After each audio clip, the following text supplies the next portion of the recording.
Welcome to the greatest podcast in sports betting entertainment. My name is Tanner Kern, certified G, bona fide stud, and you can't teach that.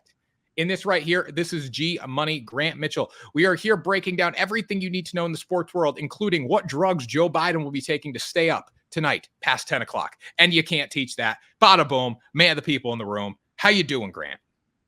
I'm doing really great, Tanner. I am pumped up, and Tanner's not lying. There are betting odds for what drugs Joe Biden will take tonight. I love gambling. That's all it comes down to at the end of it. I love gambling. I love how much that you can put bets on. It's spectacular. And I know you've done some videos like going to your girlfriend's softball game and making betting lines and stuff like that. Me and my friends do that all the time now. It's just become a little pastime with us. And it's funny how widespread gambling is now, but I love it.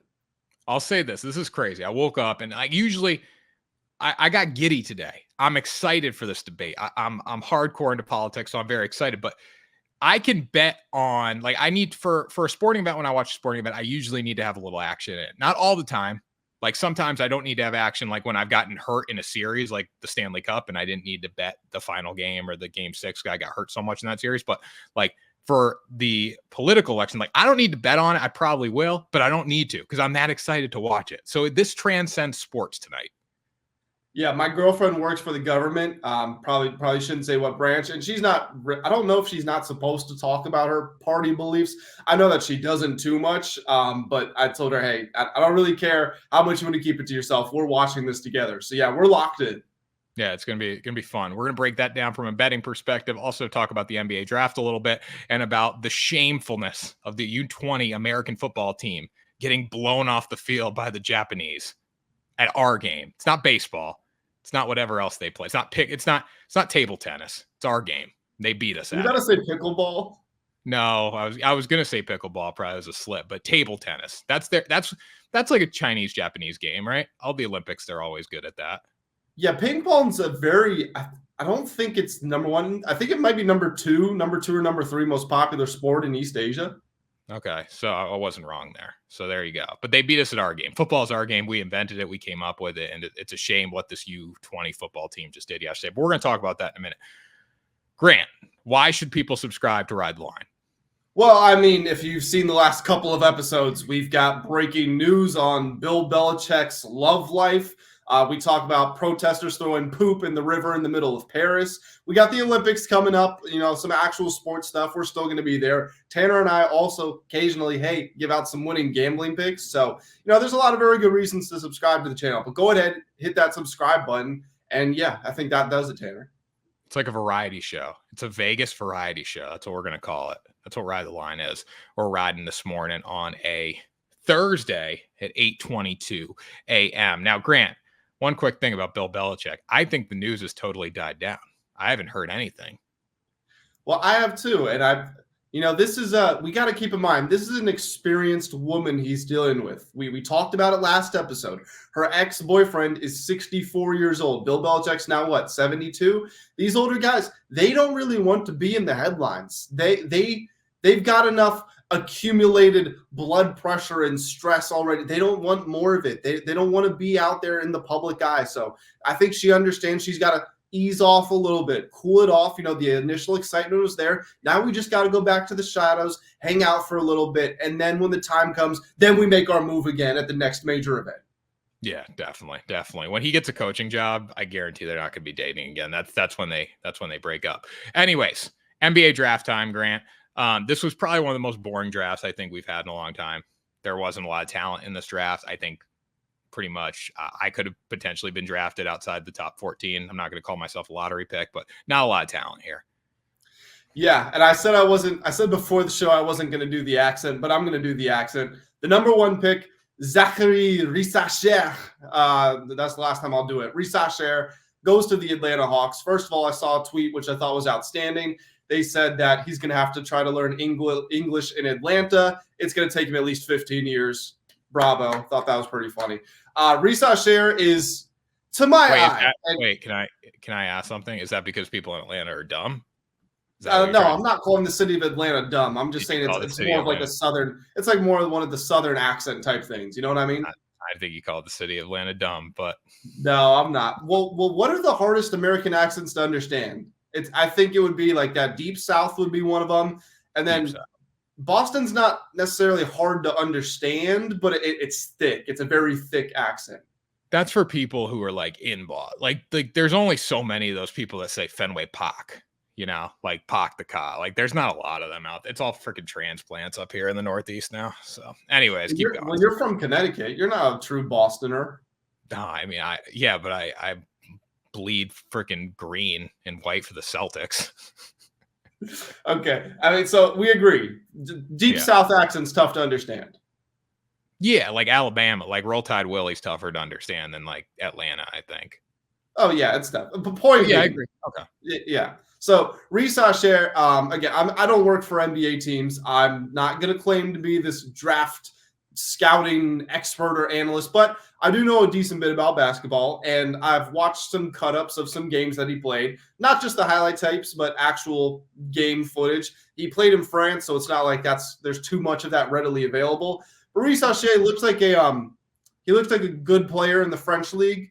I don't know that he's going to be a standout, really, a great player in the NBA. And for him to go first overall, first of all, speaks to how weak this class is. Frank Mason, who a lot of people out there will remember from his time at Kansas, did ultimately have a few years in the NBA. He said that he played against Risacher last year in the French league, and he said that that's not the number one pick in the draft. I'm not saying who is, but I know that it's not him. And that's kind of my understanding of this guy. Again, like, he's only 19, 20 years old, so I hope the best for him. He's got a high ceiling. He has to if he's going to be the number one pick, but I think it just speaks to how weak this draft is that he was the first name off the board. He's a center, right? No, he's that was the number 2 guy. He's a small forward. I would have went with like Reed Shepherd or Stephon Castle. I think those are, again, I don't know. I'm not diving deep into the weeds of the NBA draft. It don't really impact me too much here. I'm happy for the UConn guys. I'm happy for Zach Edey. But like, if you didn't play college basketball in America, I probably don't know who you are unless you're Victor Wembanyama last year. So again, Grant's the one you want to listen to for this. However, when I was listening to Brian Windhorst yesterday breaking down the draft, he was like, this guy's 3 years away. This guy's 3 years away. This guy's 2 years away. And he was talking about like the top 5 picks. So just not a whole lot of talent here. No, I agree. And I mean, just going through the top 5, Risacher, I genuinely don't know if I would have taken him in the top 10, and he was the number 1 pick in the draft. Sarr, he was the guy who was supposed to go number 1 for the last couple of years. He's probably someone you're more willing to take the swing on, it being a boom or bust. Reed Shepherd is the 3rd overall pick. Reed Shepherd's a very good player. He shot, I think, 52% from 3 last year at Duke, his only year at Duke. This is the thing, though. Like, I don't see him being an ultra dynamic type of player in the NBA. I know he's athletic, but he is short. He's 6'2", short by NBA standards. He's going to knock down threes, but I think you're drafting more of a specialist almost. At least, I don't know. He's not going to. He doesn't have the array of outcomes that your normal top 3 picks in the draft normally do. He's kind of penciled into one role. Stephon Castle at number 4, I do really like. I think he's got a very high ceiling. But then Ron Holland at 5, a guy that could not shoot to save his life, goes to the Detroit Pistons, who we know have huge spacing issues themselves and also haven't been great with player development. And Ron Holland was also supposed to be one of the guys that fell way down the draft board. So 4 out of the top 5 picks have tons of question marks around them. The only one that doesn't is probably the 4th pick, which is Stephon Castle. So, yeah, it's just a weird draft. Not a whole lot of talent up there.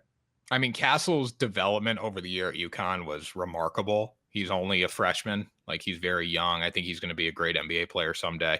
I like Donovan Clingan a lot, but like Clingan was dominated at times last year too. So I'm not going to say he's ready for, to make a huge impact in the NBA right now. Like, Zach Edey got the best of Donovan Clingan. I will say that throughout that entire run, even though, it looked like Clingan was getting the best of him, but like Edey's a dog. I'm very happy Edey went in the top 10. A lot of disrespect from Edey coming into this draft. People were saying he wasn't going to be a lottery pick because he can't shoot the 3 and he can't move. And like, this dude was a 2-time player of the year, right? Two-time, yeah. 2-time player of the year. He's only the 2nd 2-time player of the year, I believe.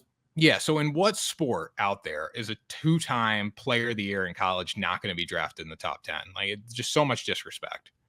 So his over under on draft night was 15.5. He was plus 250 to go in the top 10, and he ended up going 9th to the Grizzlies. So to your point, I mean, people were still sleeping on him. I started to warm up to Edey, but I'm not going to lie, it did take a while. Even after he won that first player of the year, I said I wouldn't have drafted him in the NBA. I remember saying that. I made the comparison to Luka Garza, who won player of the year at Iowa and then basically just not play for the Timberwolves. He's always that guy who spends some time in the G League, gets called up, and maybe plays the final 2-3 minutes of the game. I said that's what you're looking at. Warmed up on Edey as the year went by. I still wouldn't have taken him in the top 10. I know you're higher on him than I am. I am interested to see what he's going to do in Memphis because it's an interesting system the Grizzlies are building here. You've got Jaren Jackson Jr., who won the Defensive Player of the Year already, is going to perennially be one of the top shot blockers in the NBA. Edey can block shots because of his height, not necessarily his athleticism or his instincts. But Jaren Jackson Jr. is a very poor rebounder for someone of his size. Edey's going to, grab 12, 13 boards a game, 7'4". And it's an interesting makeup because you've got Ja, obviously, you've got Desmond Bane, you've got Jaren Jackson Jr. and Edey now. I think it's an interesting core they're building. Definitely. So, moving on to the next topic here in the draft, looking at the Lakers getting Dalton Knecht at 17 grand as a resident Laker, LeBron lover fan. How do you feel about it? Is this going to take you guys over the top? No, I mean, LeBron James at 40 years old, if he's counting on a rookie who spent the first 2 years of his career at a junior college, then, there is no way that player takes them over the top. If that's the key to the team, then you're not contending for a championship. That being said, though, I do like this pick for the Lakers. The very first thing, I was actually on a live stream with some other guys when this pick came in, and the very first thing that I said was, this is a JJ Redick pick. And that's what I think of. Dalton Knecht, we know, can shoot the lights out of the ball. He's also somebody who's just very tenacious. Not saying he's a great defender, but he will defend, and he will accept the responsibility of trying to carry his team. If you remember Tennessee was one of the top favorites to win March Madness. They didn't ultimately get there. They lost to Purdue in the Elite Eight. But if you remember that game, it was like Zach Edey versus Dalton Knecht, and everybody else was just standing around watching. Knecht had 37 points in that game. He had 26 points in the Sweet 16. You go back towards the end of the season, he had 40 points against Kentucky in the second to last game of the regular season. Also had 39 against Auburn, who was ranked number 11 in the country at the time. Finished the year shooting 39% from three, averaged 22 points per game. So it's a guy who's going to score and score from different areas. He's also 3 years deep into his college career, so it's not like he's coming in the NBA as an 18-year-old with no real experience or maturity about him. It's a very good pick, and the fact he slid down the board to 17 for the Lakers just ended up working out for them. It's amazing how the media handles the Lakers, like the Lakers, the Cowboys. I saw a lot of jersey swaps last night, but when we got to that point in the draft, like 17, there weren't a lot of jersey swaps, but it was like new big four, big five, starting five in LA. And it was like LeBron, AD, Dalton Knecht, all these guys with their new Austin Reeves. Like they did the jersey swap for the full team for the Lakers. Like you're not doing that for any other team at 17. No, 100%. And do you remember, 12 months ago when we were talking about how the Austin Reeves baby blue jersey was going to go double platinum at the frat parties? The Dalton Knecht Austin Reeves backcourt, and this where everybody on Twitter saying it's a white boy summer, it's a white boy. Do you know what kind of numbers these jerseys are going to do for the frat kids? Yeah, so Dalton Knecht's got to show up though. Like it's not going to be this; it's going to be next year. But also too, Austin Reeves' jersey died this year. It didn't have the same. Like he needs to be doing it, and like you need to see him stepping up big in the playoffs, like we saw the year before, because that's when the jersey. That's when I was like, I'm going to buy a jersey. I'm not buying a jersey for him coming off the bench in the regular season, dropping points or whatever, starting. It don't matter. It's got to be the playoffs. Yeah, so apparently Austin Reeves and Darvin Ham's relationship wasn't the greatest. I don't think Reeves felt that he was being used correctly.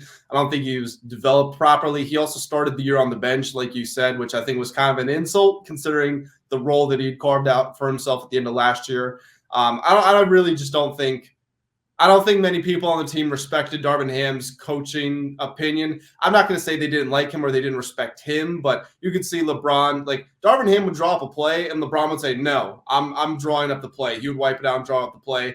Anthony Davis, there's clips of him ignoring what Ham said, doing his own thing. Again, Reeves comes off the court. He doesn't give him a high five, like stuff like that. So I do think JJ Redick, even though he's totally unproven as a coach, and we're going down a little bit of a tangent here, I'm not saying JJ Redick's going to be a great coach this year. I think it's a little unrealistic since he's never coached at any point in his life.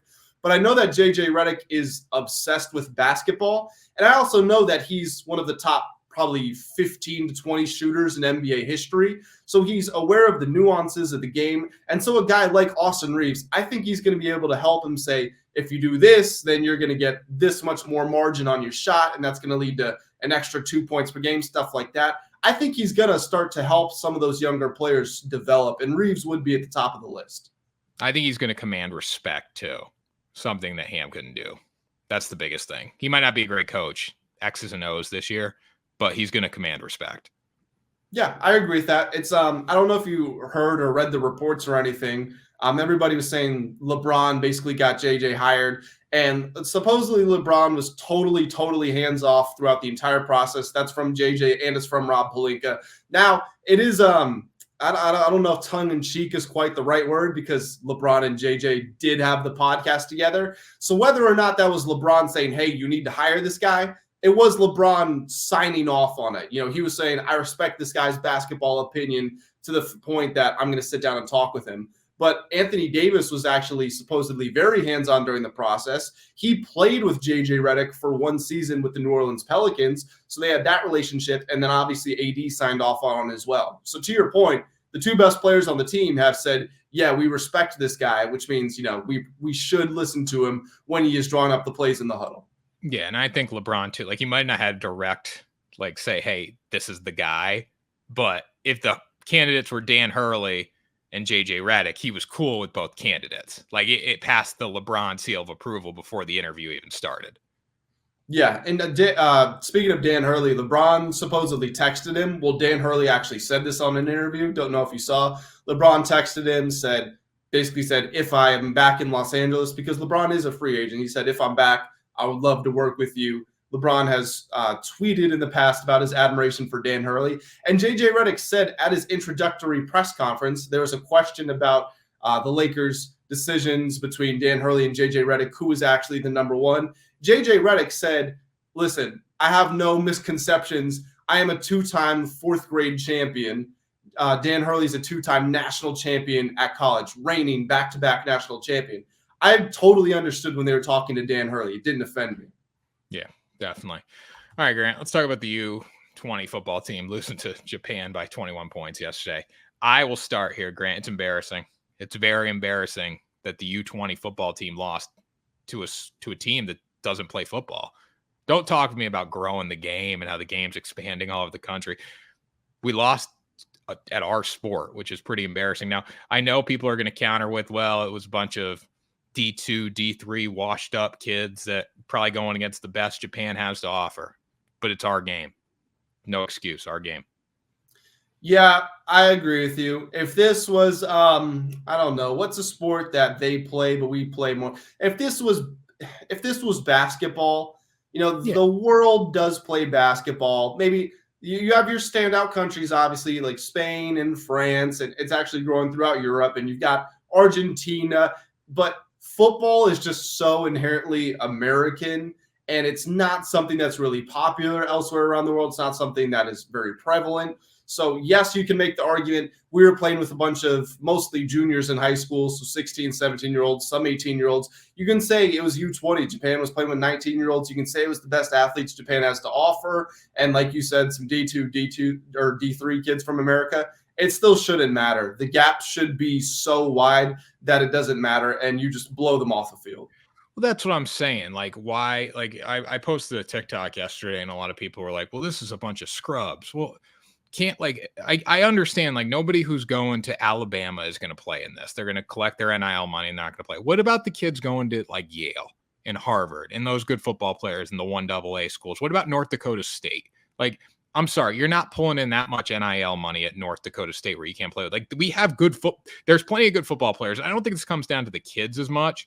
I think this comes down to the fact that the USA Football, this organization, put a team on the field that was not capable of winning, and that's embarrassing. That's the bigger issue here than them losing. It's you put a team on the field that didn't win. Well, so I want to know how the team was fielded. Did they extend invitations, or did the players have to sign up and then they were able to pick from a pool? I think that's the first question. I mean, also too, I'm sorry, the average size of a Japanese person compared to the average size of a US person, I'm not wrong. No, Look you're it up. not.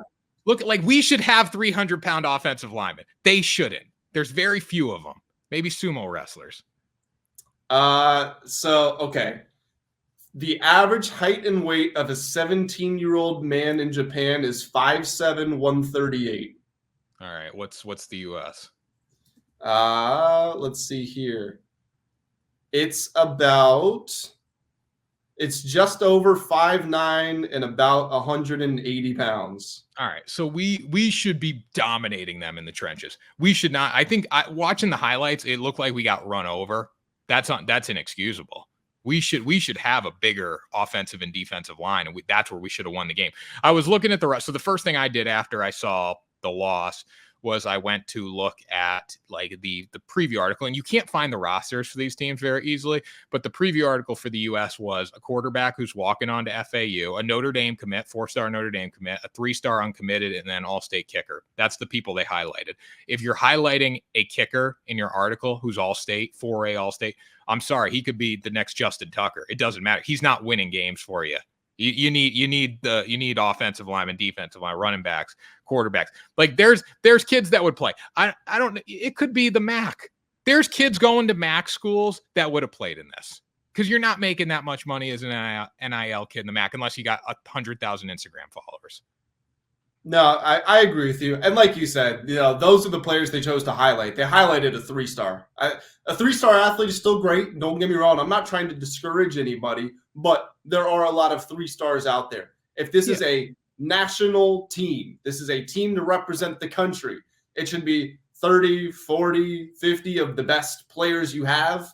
And even if it's not the top 5 stars, you should be able to find enough 4-stars. You shouldn't be highlighting a 3-star player in your preview of the team. That's what I'm saying. And again, you would think you could put together a roster of 2-star kids who are going to low-end 1A schools or high-end 1AA schools. You would think you could put that together and go out and win football games. It's just it's embarrassing to me. This is our sport. Japan does not play football. This is travesty. Absolute travesty. Do you know what this is a part of? Is this just an exhibition? Is it part of a tournament? International Federation of American Football. And by the way, USA football shouldn't even be a thing. I'm sorry. Like this whole like kids playing on the international level, that should stop in the 8th grade. Stop in the 9th grade. You shouldn't have U20 unless you're going to send your best U20s out there. Yeah, unless it's like a U20 World Championships type deal, like a mini Olympics but for football. Yeah, but again, you couldn't send Alabama, you couldn't send Tennessee, you couldn't send these kids from these big time schools. It would be a threat. It would be dangerous to the kids from Japan if you sent an SEC roster there. I'm sorry, but like this whole playing on the national circuit, like I did a couple events with USA football. I played an all-star game. It was like USA versus Canada. We beat the absolute crap out of Canada. We should. They don't play football in Canada as much as the US. But like this whole, like that was 9th grade. That was like, it should cap at 9th grade. It shouldn't go U20. Because I think also here, you probably got a situation where Japan was playing 20-year-olds. And I'm just guessing. But Japan was probably playing 20-year-olds and the US is probably playing a lot of 17-year-olds who are going into their senior year, which is it's a big gap. I'm sorry though. Don't put a team on the field that can't beat Japan and get beat by Japan by 21 points. Come on. So on a somewhat related note, you got to stick with me here. Have you been watching the track and field Olympic trials? No. So there's a kid. He's from, well, I don't know where he's from, but I know he goes to school not too far from where I went to school. We competed against his school. He goes to the Bullis School in Maryland. It's right next to DC. But basically, this kid's only 16 years old. He made it to the Olympic trials, which is an extraordinary feat in and of itself.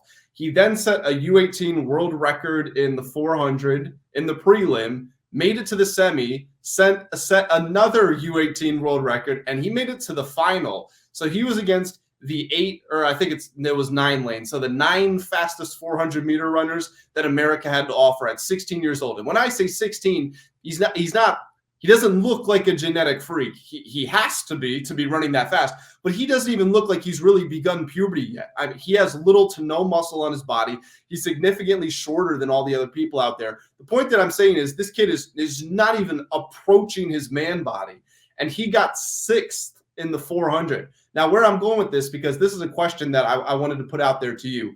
Obviously, at the Olympics, you've got your 400. The top 3 finishers go for the 400. Then you've got the 4x4, which is the relay, obviously.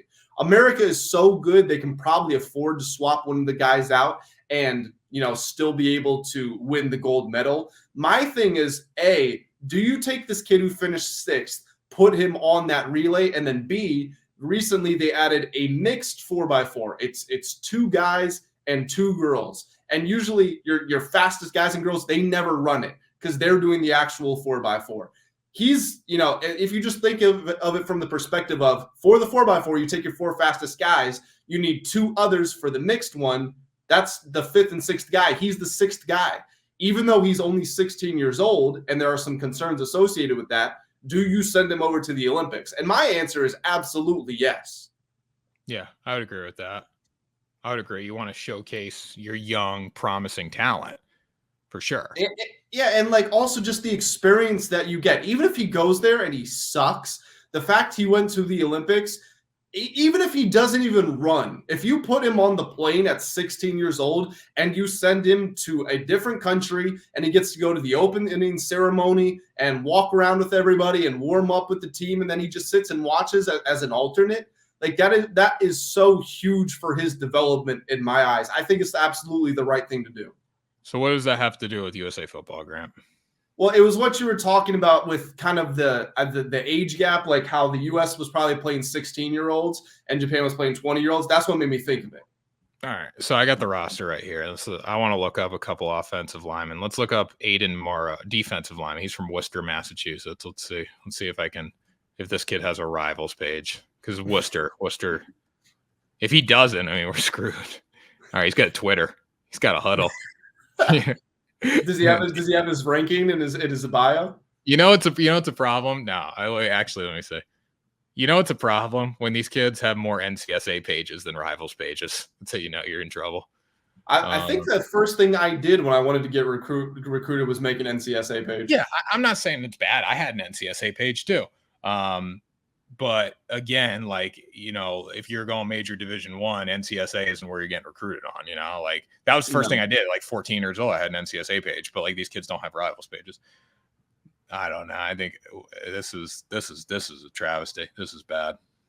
I remember I was sitting in AP statistics class, and it was maybe a few weeks after I made an NCSA page, and I got a text from some coach.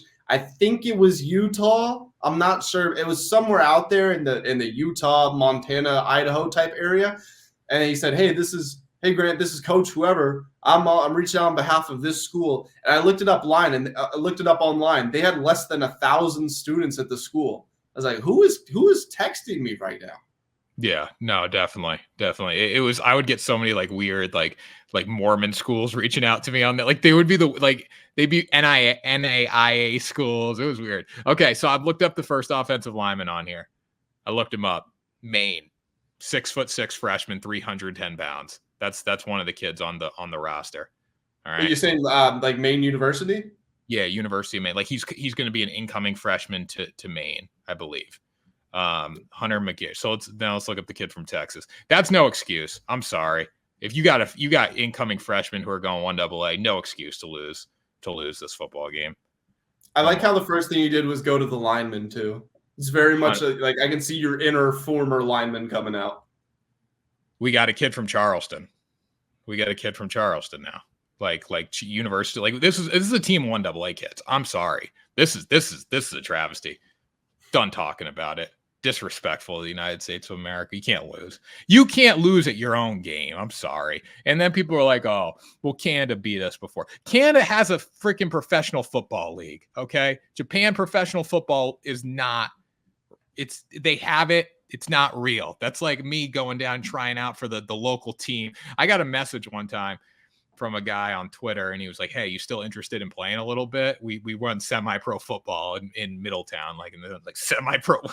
This is not semi-pro football, okay? This is a bunch of freaking convicts who are trying to get their fix playing at night, okay?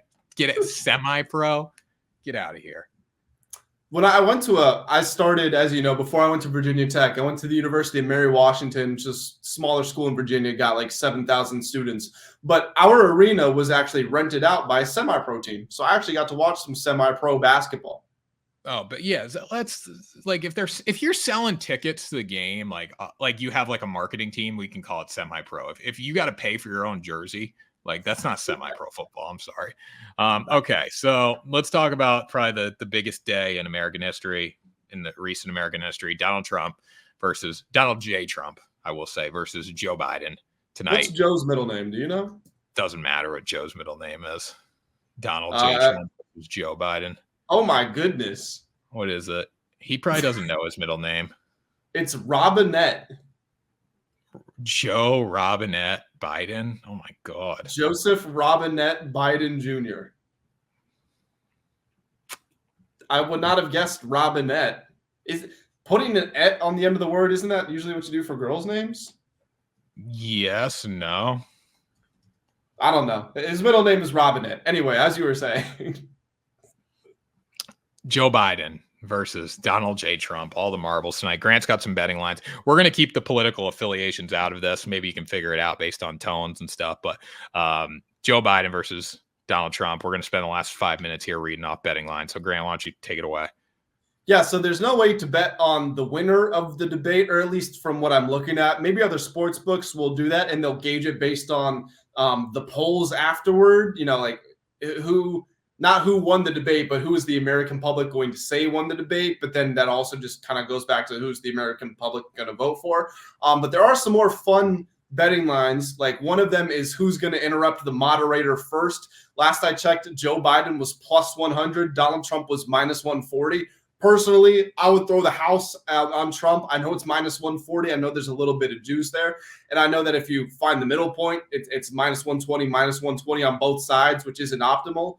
But I mean, Trump's going to interrupt. Like that's just what he does. That's what everybody had a problem with at the last debates. That's why this time around they're having the mute buttons. The only reason, or the only way I see this going the other way, is if Trump gets to answer the first question and Biden's people have said, "Hey, you need to get the jump on him to let him know that like, you're not going to be punked." But I just don't think he would do that. I don't think you want to get into a name calling match with Trump. So I would put the house on Trump to interrupt first.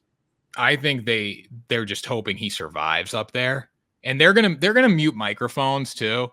So that's another thing. Like Trump's probably gonna get after it. I would think it would be higher than minus 140 or shorter, I should say. Right? It should be long. Yeah, it's shorter than minus 140. Yeah, so it should be shorter than minus 140. But I think the muting the microphones is the reason that maybe he won't cut him off, because like how are they going to handle that? If they just mute him right after he talks, he can't cut him off. Another one here. It's just a straight up yes or no. Will Donald Trump serve jail time before 2025? Yes is plus 600. I'm on the no side of that. You can't bet the no, though. I mean, it's too much juice. No, there's no way he's serving jail time. Get out of here with that. And you know what? If they put him on house arrest, this country is going to go crazy. So, no. Potentially the best betting market of them all. What drug will Joe Biden test positive for? Now, I'm curious how they're going to figure this one out, because do they have to take drug tests after the debate? No, there's no way drug tests are involved in it. I mean, it's on CNN. They're not drug testing him afterwards. Maybe if it was like if he died on the stage, like it's great. Don't tell me it's not possible. They're both old as dirt. It's definitely possible. Don't tell me it's not possible. If you could see that way, but I don't know. I don't think you can test this one. There's no way there's drug tests involved for this. Well, it does say dead heat rules apply, and the wagers are voided if there is no drug test by August 1st. So we'll have to wait and see on that. But in case you were wondering, and this is where I think it gets very fun, the options are Adderall for plus 200. I think that's probably a safe bet. I bet he's going to be on Adderall.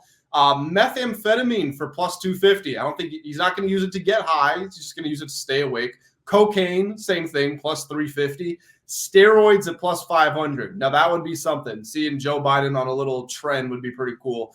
PCP at plus 600. Alcohol at plus 800. Ketamine at plus 1,000. Tobacco at plus 1,200. The list just goes on and on.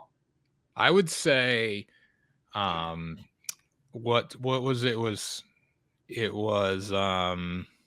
read it. Don't read the odds. Just read the drugs again.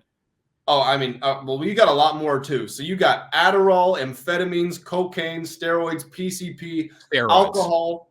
Well, you could get alcohol, ketamine, Viagra, Quaaludes, shrooms, ecstasy, salvia, DMT, fentanyl. They've got everything on there. Steroids, I could see for sure, because like you could go off steroids, like not like juice and steroids just like to stay alive, you know? Yeah.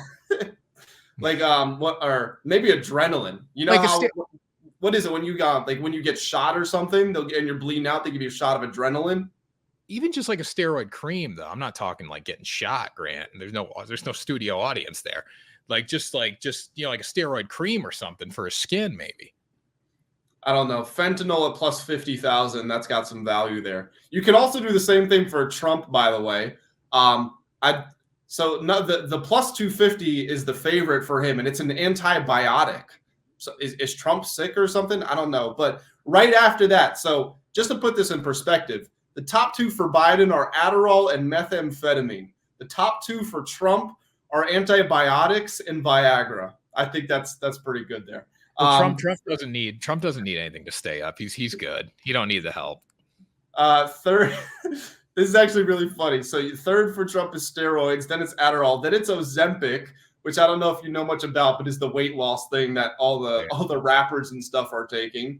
Then you've got PCP, you've got Rogaine, cocaine, alcohol. Yeah, it's just a funny list. Yeah. Are there any others like markets? I mean, there are some other. They're not necessarily specific to the debate. To what you were saying, will Donald Trump be sentenced to house arrest plus 350 for yes? Will Joe Biden pass his dementia test? Even split here, minus 120 for both yes and no. Then you can bet on it's like, when you get the bands of points, like a team wins by 0 to 7, 7 to 14, you can do the bands for how many points Biden gets on his dementia test. Will Biden complete his full first term? This is interesting. Will Biden complete his full first term plus 700 for no? I think that's interesting. Like because Biden is if he wins again. First term. Damn, no. Oh, okay. Yeah, so 4 years. And I mean, Biden's what, 80? Is he 84? Well, first term, he'll complete his first term because that's come like he's almost done with his first term. Sorry, Biden is not 84, 81. Oh, you're right. First term. Yeah, first term. Oh, yeah. I was thinking after the election. No, you're right. He'll complete the first term. The second one could get sketchy. Here's what's going to happen. What's the presidential odds right now? I need to find them. Give me 1 second. Here's what's going to happen. You ready for this? If Joe doesn't have a good night, they're going to pull him. They're going to get him out. They're going to hit him with the dementia test. They're going to say he has dementia, early onset dementia. He's not fit to run the country. They're going to put a new candidate in if Joe doesn't perform tonight. That's my guess. So odds to be the next U.S. president. This is according to Odds Checker. And I know that they have had some different odds from other places, but I mean, there's no central authority really for political markets. And also Biden's administration is trying to ban political betting, which I don't think is the worst thing in the world, to be completely honest. I don't know if you should be betting on that, but I digress. Trump is the favorite to be the next president at minus 125. That it equates to about a 56% chance based on implied probability. They have Biden at plus 200, which means he only has a 1 in 3 chance to win the presidency. See, but again, you don't know. The betting markets, you can never tell because like Trump at the peak, I think at midnight last election was like minus 200 to win it. And then, then it all again, I'm not going to state my political beliefs on here, but we'll see what happens. We will see what happens. It's going to be fun. I mean, They give us storylines. That's all I know. They always give us something to talk about. Yeah. All right, Grant. Well, that was another fun episode of Ride the Line. Why don't you take us out of here today? Guys, that is going to do it for this episode of Ride the Line. We covered everything from Zaccahrie Risacher to what type of drugs Donald Trump and Joe Biden will be taking. There is all of that and a whole lot more in all of the future episodes of Ride the Line. So make sure that you hit that subscribe button. Press the like button as well if you did enjoy this episode. Drop some comments. Let us know what type of drug you will bet on the candidates to be taking tonight. And we will catch you all in the very next episode of Ride the Line.